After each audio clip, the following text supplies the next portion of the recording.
Right now, getting to almost anywhere on the planet is a matter of hours, sometimes minutes if you're just crossing town.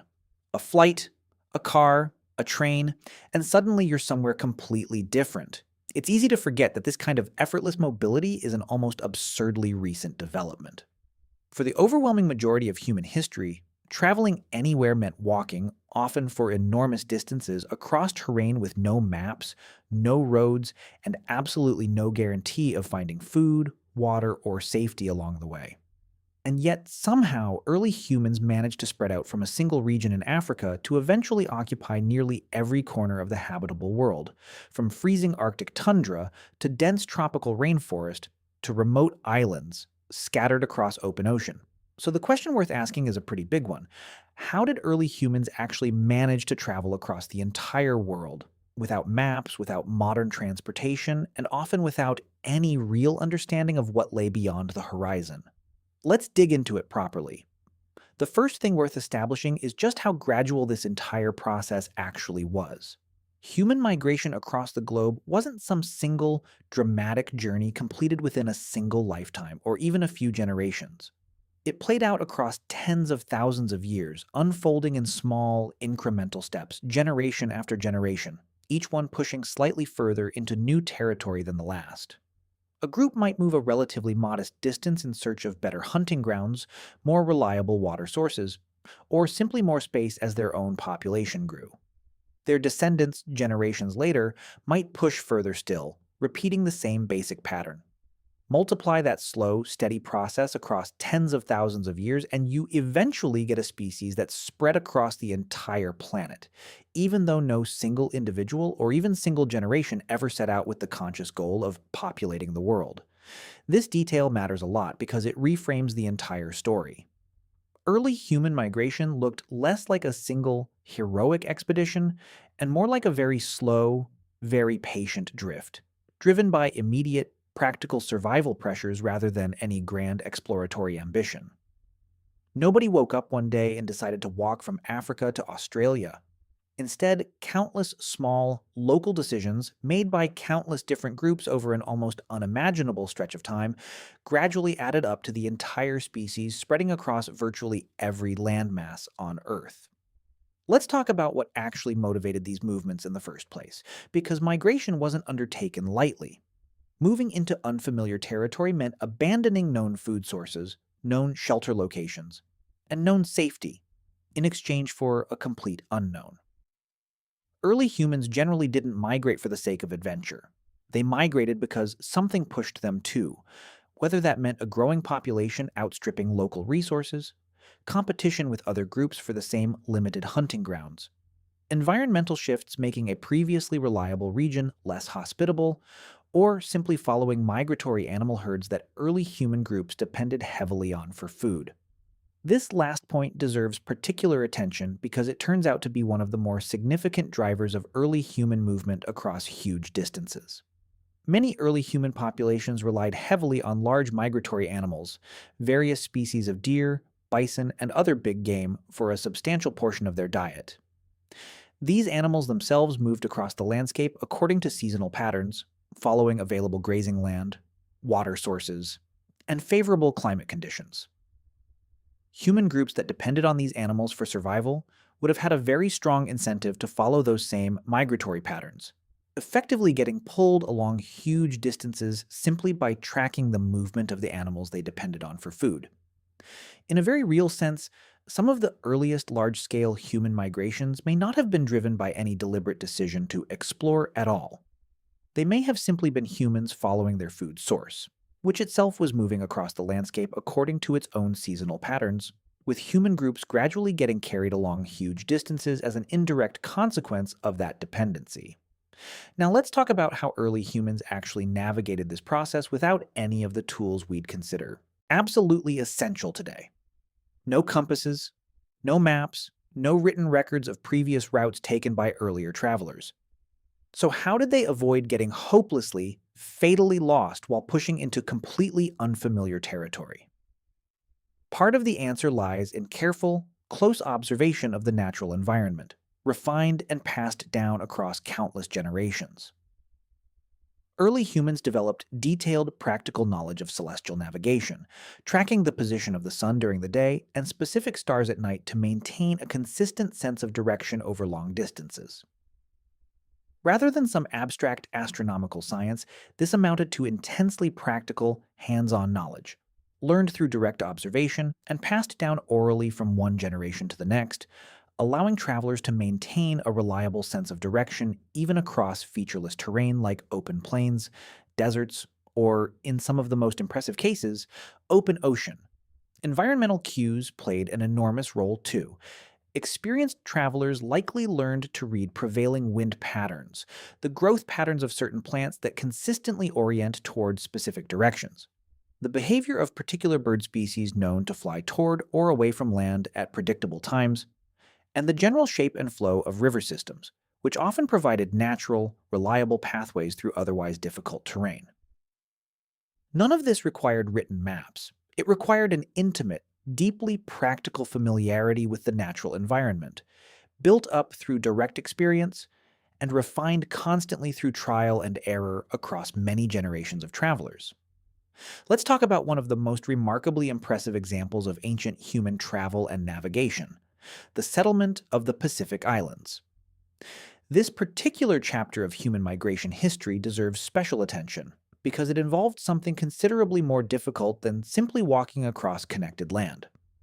Pacific Islander populations, over the course of several thousand years, managed to locate and settle an enormous number of remote islands scattered across the vast expanse of the Pacific Ocean, some separated from their nearest neighboring landmass by literally thousands of miles of open water, using nothing more than double-hulled canoes and an incredibly sophisticated system of navigation, based entirely on careful observation of stars, ocean swells, cloud formations, and the behavior of specific seabird species known to travel out to sea and return to land at predictable times.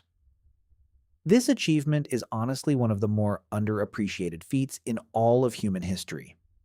Consider the sheer level of confidence and accumulated knowledge required to deliberately set out across open ocean with absolutely no visual land reference point for potentially weeks at a time, trusting entirely in a navigational system built from generations of carefully observed patterns rather than any physical map or instrument.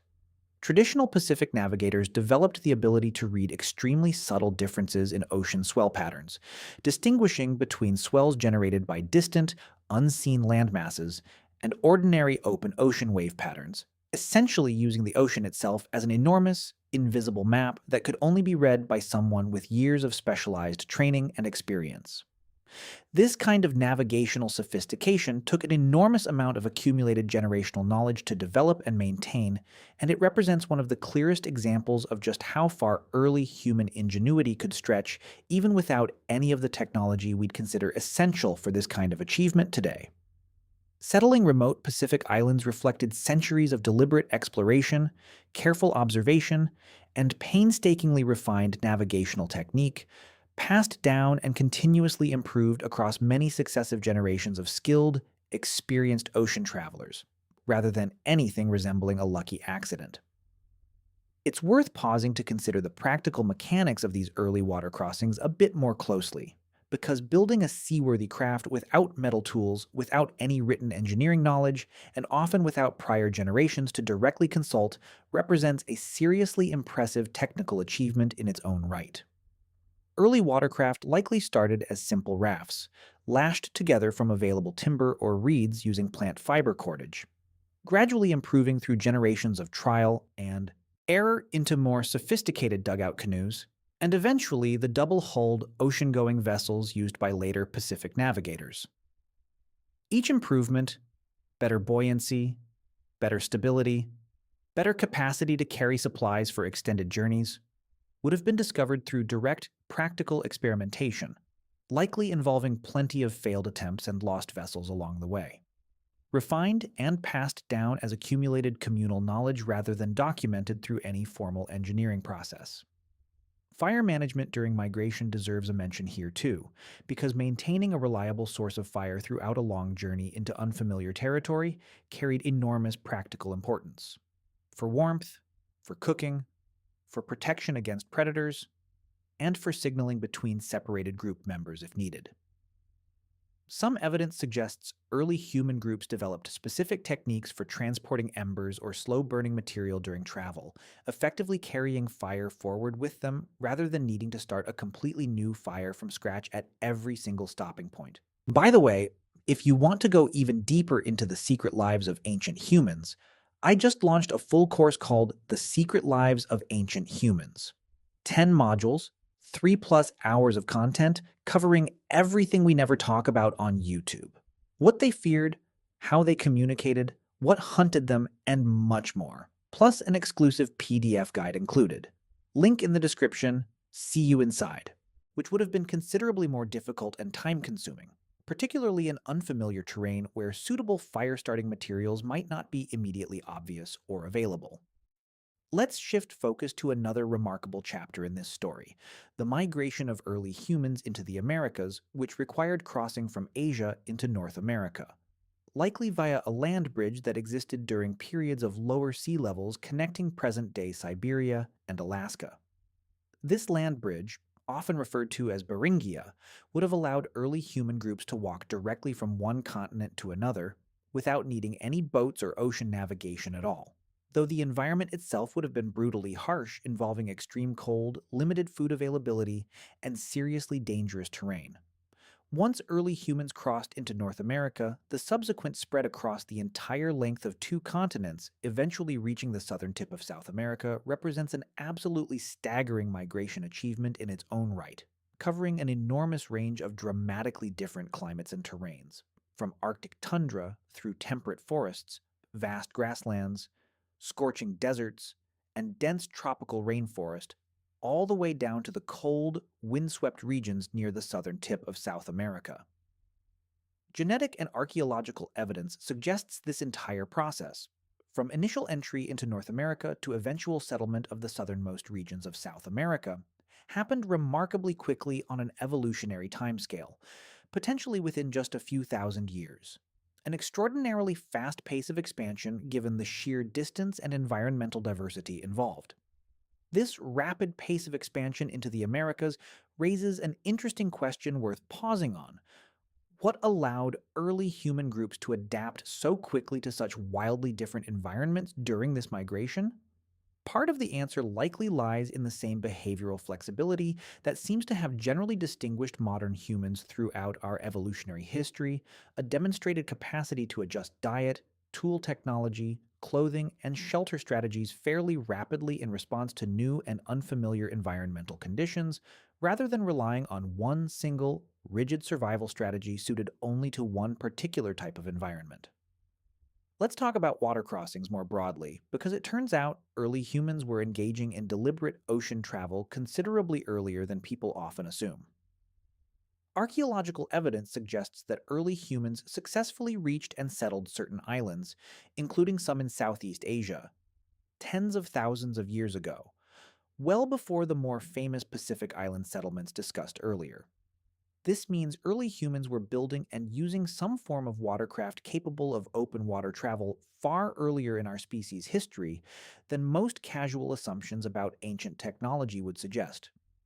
The remains of certain early island settlements, found on land masses that would have required crossing significant stretches of open water even during periods of lower sea levels, provide compelling evidence that early humans possessed meaningful boat building and open water navigation capability tens of thousands of years before more sophisticated seafaring cultures like the later Pacific Island navigators refined the practice even further. This detail is worth sitting with because it pushes back against any assumption that early humans were purely land-bound wanderers, only crossing water when unavoidable land bridges happened to be available. Deliberate, purposeful ocean travel appears to have been part of the human migratory toolkit far earlier and far more extensively than casual popular understanding of prehistoric technology typically suggests.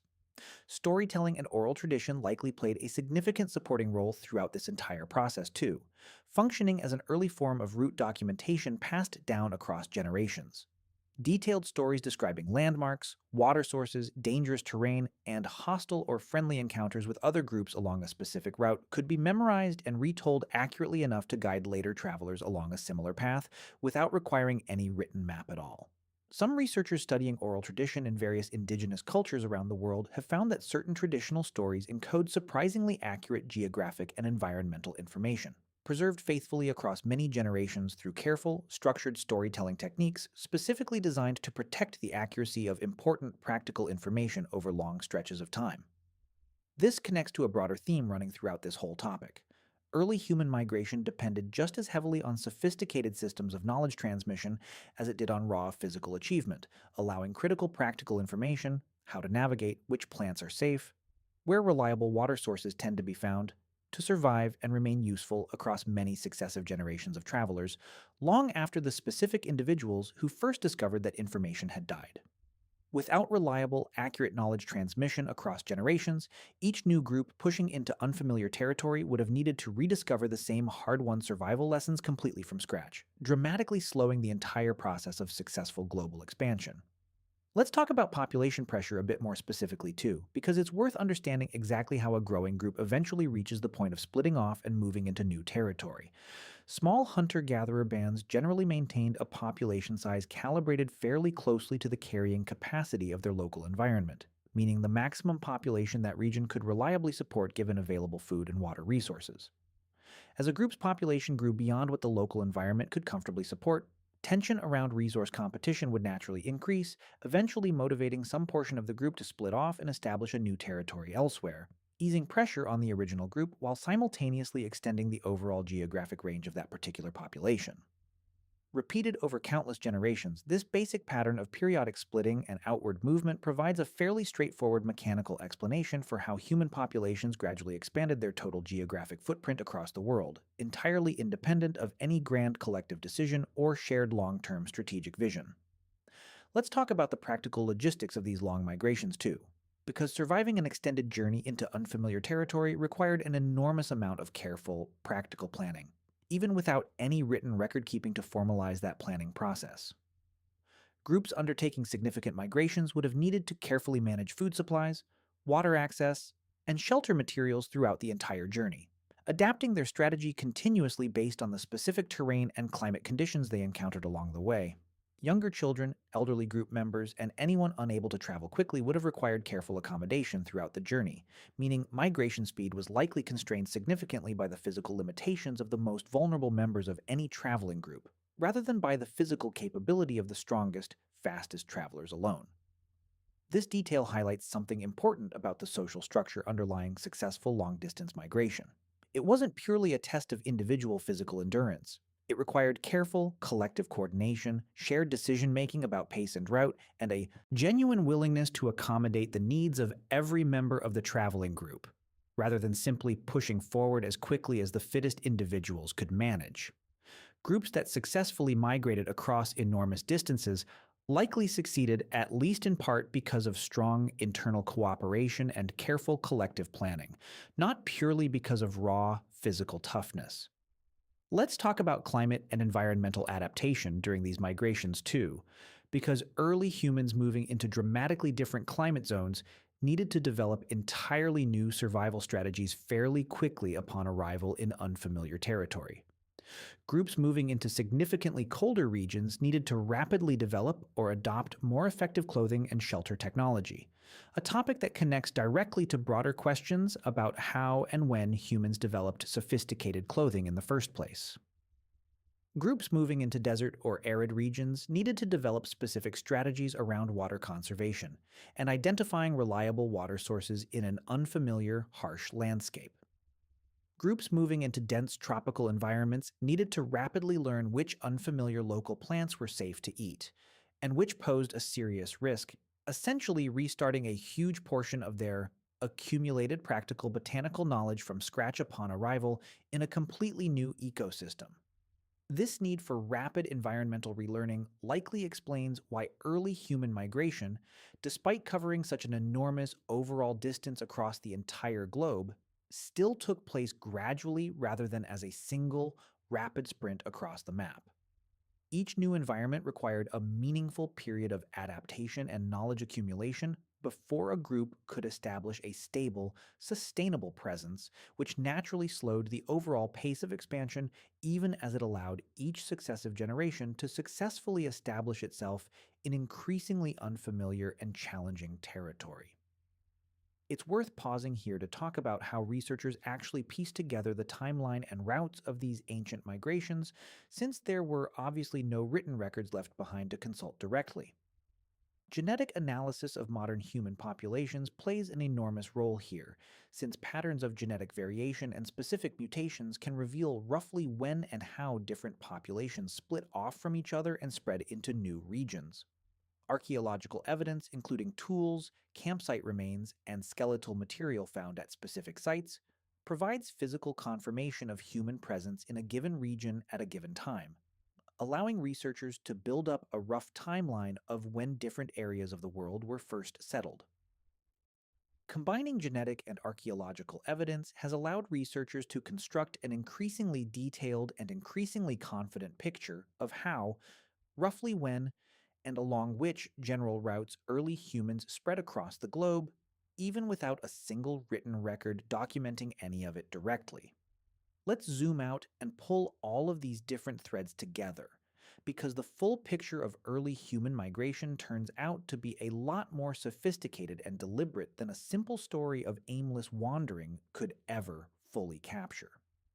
Early humans spread across the entire globe through a combination of gradual, incremental movement driven by practical survival pressures, sophisticated environmental navigation techniques passed down and refined across countless generations, remarkably impressive open water travel capability that emerged far earlier than most people assume, and careful, collective social coordination that allowed entire groups, including their most vulnerable members, to successfully relocate across enormous and environmentally diverse distances.